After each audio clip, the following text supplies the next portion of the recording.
We not playing out here. It's for real. We living out here for life. We trying to get it. Ain't nobody finna take our life. I keep my young homies out here with these things. My big homies keep handling them to me. We gonna keep it cracking.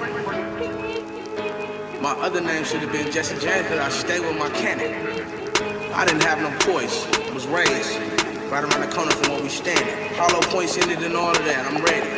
We gang bangers. My cousin was a killer, he done pull a lot of triggers, he done made a lot of mamas cry. If you ask him why he do it, he was Sam Young and Foolish bang on you right before he let the bullets fly. He ain't had no sense of dignity, his daddy was a mystery. You'd probably end up dead or sitting in a penitentiary and tell the judge he can go to hell for the sentencing. It probably make no sense to you, but listen to the history. The new Jim Crow or the old one. People out here fighting for equality, and honestly, I think they owe some. Back and forth some. Cleaver got a message for the people. Bunch you with them and they tryna stop the evil, and they clicked up with they fist up. The whole neighborhood feeling like they meant some. Then it was a mix-up, feds got them fixed up. End of the movement, back to the bricks, bruh. And Raymond Washington about to start the Crips up. They getting bigger every day and trying to fix stuff. They saw Geronimo Pratt dodging bullets from attacks. Guess they figure we don't really want it this much.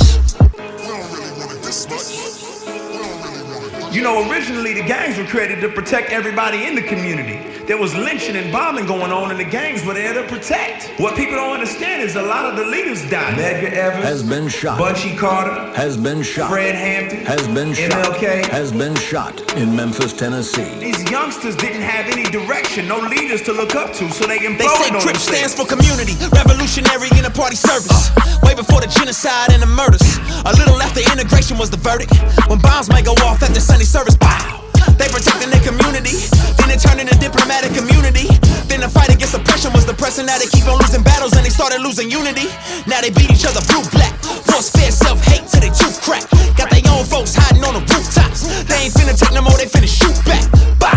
Now they bond like a family, they all bloods. From the concrete jungle to the small hoods. Throwing signs up, now the crime's up. We was meant to kill oppression, now we loading nines up. But never mind us, grinders. Factory to close, now a lot of people jobless. Now they got the drugs coming in from Nicaragua. Government to turn a blind eye, or they guileless. It was a perfect storm.